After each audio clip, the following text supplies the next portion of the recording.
پھر جب اللہ تعالیٰ نے آدم علیہ السلام کو پیدا کیا اور پھر اس کے بعد حضرت حوا کو پیدا کیا اور ان کا نکاح کیا، تو اللہ تعالیٰ نے حضرت آدم سے فرمایا کہ حوا کو مہر دو۔ مہر ایک علامت ہوتی ہے کہ جب تک یہ نکاح باقی ہے یہ مرد اس عورت پہ خرچہ کرے گا، عورت کو اپنا خرچہ بنانے کے لیے کسی کام کی ضرورت نہیں ہے، یہ مرد اس عورت کا خرچہ اٹھائے گا۔ تو اللہ تعالیٰ نے کہا مہر دو، تو انہوں نے پوچھا جی کیا مہر دوں؟ جنت میں بیٹھے ہوئے ہیں، سونے چاندی کے درخت لگے ہوئے ہیں، لیکن اللہ نے فرمایا کہ آدم تیری نسل میں میرا آخری نبی آئے گا، اس پر تو ایک دفعہ درود پڑھ دے، یہ مہر ہے، یہ تیرا مہر ہے۔ تو ایک اور روایت میں آتا ہے کہ حضرت آدم علیہ السلام فرماتے ہیں جب میں جنت میں داخل ہوا تو میں نے دروازے پہ لکھا ہوا دیکھا لا الہ الا اللہ محمد رسول اللہ۔ درختوں کے پتوں پر ایک ایک پتے پہ لکھا ہوا دیکھا لا الہ الا اللہ محمد رسول اللہ۔ تو مجھے خیال آیا کہ یہ کوئی بہت بڑی ہستی ہیں جن کو اللہ تعالیٰ نے اپنے نام کے ساتھ جوڑا ہوا ہے۔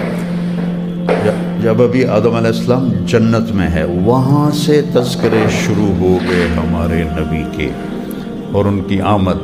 شیس علیہ السلام آدم علیہ السلام کے بعد نبی بنے۔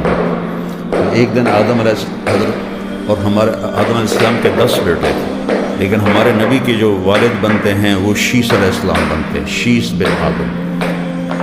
تو انہوں نے کہا بیٹا تیری پشت میں ایک امانت ہے آخری نبی کی، تو اس کا خیال رکھنا، تو وہ تیرے باپ سے بھی افضل ہے۔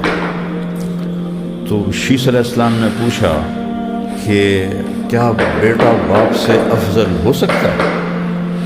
تو آدم علیہ السلام نے فرمایا بیٹا تو اس ہستی کی بات کرتا ہے، میں تمہیں اس کی امت کا حال سناؤں؟ کہا یہ سنائیں۔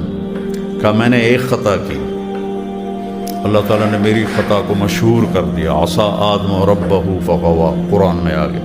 اللہ نے میری خطا کو مشہور کیا، اور وہ امت ہزاروں خطائیں کریں گی اور اللہ اس پہ پردے ڈال دے گا، کسی کو پتہ ہی نہیں چلنے دے گا کس نے منہ کالا کیا، کس نے رات کو آنسو بہائے، کوئی پتہ نہیں چلا۔ مجھ سے ایک خطا ہوئی تو میرے کپڑے اتار دیے، میری بیوی کے کپڑے اتار دیے، وہ ہزاروں خطائیں کریں گے ان کے کپڑے نہیں اتارے جائیں گے۔ مجھ سے ایک خطا ہوئی، میری بیوی کو مجھ سے جدا کر دیا گیا، وہ ہزاروں خطائیں کریں گے اور بیویوں کو ان سے جدا نہیں کیا جائے گا۔ مجھ سے ایک خطا ہوئی اور وہ 40 سال بعد جا کے عرفات میں قبول ہوئی، وہ ہزاروں خطائیں کر کے ایک دفعہ کہیں گے اللہم اغفر لی، تو اللہ ان کے سارے گناہ معاف کر دے گا۔ یہ تو اس کی امت کا حال ہے۔ موسیٰ علیہ السلام نے جب امت کے فضائل پڑھے تو کہنے لگے یا اللہ کہ میں انی اجد فی الالواح امتا ہم خیر امت یأمرون بالمعروف وینہون عن المنکر رب اجعلہم امتی قال تلک امت احمد۔ ایک لمبی حدیث ہے، اس کا صرف ایک جملہ آپ کو سنا رہا ہوں کہ یا اللہ میں نے پڑھا ہے تورات میں کہ ایک امت آئے گی جو سب سے بہترین امت ہوگی، وہ بھلائی پھیلائیں گے، برائی مٹائیں گے، تو یا اللہ وہ امت مجھے دے دے۔ تو اللہ نے کہا وہ امت میرے آخری نبی کی امت ہے۔ تو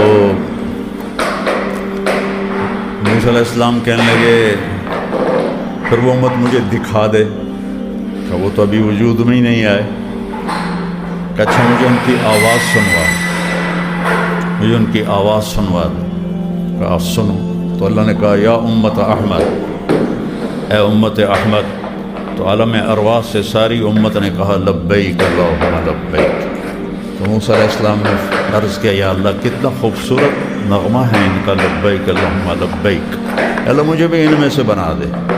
تو اللہ نے کہا نہیں، تو میرا رسول ہے، انی اصطفیتک علی الناس برسالاتی و بکلامی وخذ ما آتیتک وکن من الشاکرین۔ تو میرا کلیم ہے، میرا رسول ہے، امت تیرے جیسی تو نہیں ہو سکتی، لیکن یہ تمنا کی، اور قیامت کے دن ہر انسان تمنا کرے گا نبیوں سمیت کہ کاش اب نے انی و امتی علی قومت، میں اور میری امت ایک اونچے مقام پر ہوں گے آخرت میں، میدان حشر میں، اور اللہ کا جھنڈا میرے ہاتھ میں ہوگا، میرے سر پہ لہرا رہا ہوگا، تو ساری دنیا کے لوگ اور انبیاء تک تمنا کریں گے کاش ہم بھی اس امت میں سے ہوتے۔ یہ اتنا پہلے سے ہمارے نبی کی آمد کا اعلان کیا جا رہا ہے۔